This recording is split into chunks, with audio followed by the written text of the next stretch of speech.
breaking news, the U.S. Capitol Police Chief is resigning. And it comes after the massive failure in security, the rioters breaching the Capitol as lawmakers sat inside. A non-scalable fence is now going up around Capitol Hill. It's going to stand for the next 30 days. More than 6,000 National Guard members are heading to Washington from several other states. Alex Marquardt has been on the ground throughout all of this, out front now. So, Alex, obviously they are worried about anything happening in the future. What are you seeing outside the Capitol tonight? Well, Aaron, things are very different out here tonight. For starters, there are almost no Trump supporters out here. Security has been dramatically stepped up. You mentioned that fence. It is right there. It has encircled the Capitol complex. And in the last few moments, they've added those large white cement blocks as well to reinforce it. You can see some D.C. National Guard behind that fence line. Now, there's been a lot of questions about arrests. Some 80 arrests have been made in connection to yesterday's riots. And officials are now saying that there could be dozens of local and federal charges. With peace now restored in the Capitol, demands for answers. Republican Senate Majority Leader Mitch McConnell called the violent insurrection a shocking security failure. Democratic House Speaker Nancy Pelosi demanding the resignation of the chief of the Capitol Police, who now says he will step down on January 16th. There was a failure of leadership at the top of the Capitol Police. Pipe bombs were also found at the headquarters of the Democratic and Republican National Committees, as well as on the grounds of the United States Capitol. Congressional leaders are calling for an investigation into why Capitol Police seem so unprepared for the chaos, despite Trump supporters and Trump himself promoting the rally for weeks. There's just no excuse for it. The intel was there. It was open source information. It was there. It was shortly after 1 p.m. when pro-Trump protesters breached these barriers in front of the Capitol building, confronting Capitol Police and overwhelming them. The rioters smashed windows and stormed through the halls, even breaking onto the Senate floor. Nearly 5 hours later, just before curfew, D.C. Police, National Guard, and the FBI reinforced the Capitol Police and finally clearing the complex of rioters. Signs have emerged that law enforcement didn't always resist. An officer was seen taking a selfie with a rioter. Police opening a barricade for rioters after the Capitol had already been breached, demonstrating what is now being blasted as a clear double standard. Federal law enforcement treating pro-Trump, almost entirely white rioters far differently than they treated Black Lives Matter protesters in D.C. last summer. This was what met protesters in Washington then, following the death of George Floyd. Black leaders, Black organizers, Black protesters are treated completely different. We spent an entire summer, last summer, fighting for people like George Floyd and Breonna Taylor, and we were met with rubber bullets. We were in front of the White House at Lafayette Park when on June 1st, with little warning, in response to a largely peaceful protest that day, officers were ordered to quickly clear the area using different chemical irritants and projectiles. Moments later, the president strode across the park for a photo op to hold up a Bible. So why the difference? The Capitol Police were trying to do something a little softer as we tried to welcome protesters up there, but it got out of hand. Almost immediately, many asking what would have happened had they been Black or Muslim protesters. No one can tell me that if had been a group of Black Lives Matter protesting yesterday, they wouldn't have been treated very, very differently than the mob of thugs that stormed the Capitol. We all know that's true.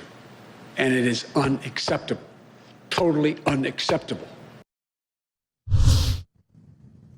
Aaron, it's not just how differently these protesters were treated that is so glaring. It's why they came out as well. Those Black Lives Matter protesters coming out demanding an end to deadly violence at the hands of police, while supporters of the president coming out rioting against these wild, crazy conspiracy theories that have been widely debunked and that have been pushed by the president of the United States himself.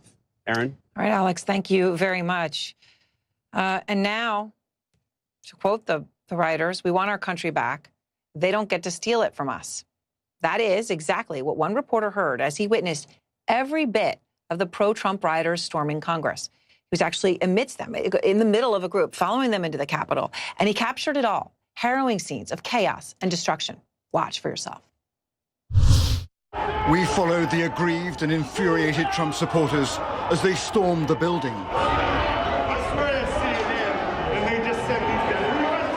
Through broken windows and doors they had forced open.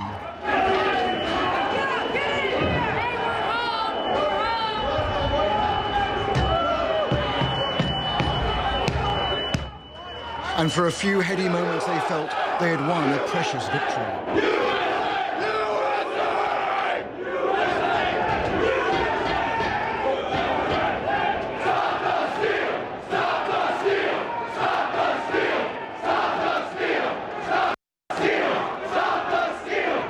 Now in the very heart of the congressional building.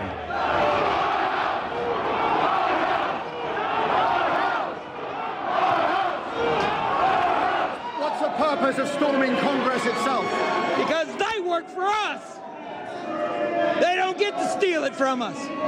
They don't get to tell us we didn't see what we saw. We respect the law. We were good people. The government did this to us. We were normal, good, law-abiding citizens, and you guys did this to us. We want our country back. We are protesting for our freedom right now. That's the difference. What's the purpose of storming Congress? How do I know that? They reached and entered the Speaker's office itself. Although Nancy Pelosi and other lawmakers had already been evacuated to safety. As we filmed, protesters tore down Pelosi's nameplate. And so here we are right now inside the halls of Congress. This is exactly what so many anticipated. And yet the Capitol Hill police are doing their best, but failing to control the situation. All right, the man you saw there, Robert Moore, Washington correspondent for ITV News, is with me now. And Robert, look, you have been justly lauded for that exceptional piece of reporting.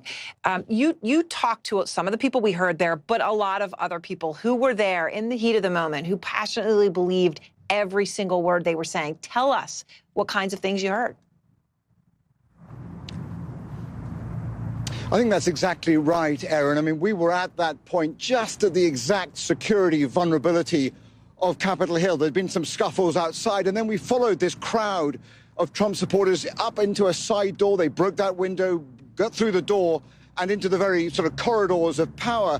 And what we saw there, what we heard, was a real blend of different views in a way. Yes, there were the ultra-nationalists, the sort of Proud Boys were there in that crowd, but there were also just people who were deep down the rabbit holes of some pretty dark and deep conspiracy theories, believing not only that the election had been stolen, but many other things. For example, one person said to me, we're after pedophiles on Capitol Hill. So there was some extraordinary sort of diversity of views, if you like, and in addition, there were also those just who had been carried away, were almost intoxicated by this heady atmosphere. There was almost a sort of a belief that, you know, against all the odds, they'd broken through the Capitol Hill lines and were somehow humiliating the Washington political establishment. So a multitude of different views. Yes, a mob undoubtedly unruly. Yes, there was destruction. As you saw, we witnessed the ransacking of Nancy Pelosi's office. But are they domestic terrorists, as President-elect Joe Biden put it today? That's a debate, I think, that will unfold over many weeks indeed. So, you know, when you mentioned the pedophiles point, that's a conspiracy theory, you know, as you say, a dark rabbit hole, QAnon. But what's interesting when I hear your report, I heard some of the exact words, the exact phrases that President Trump has used again and again, right, at his rallies. Here's one of the rioters you spoke to.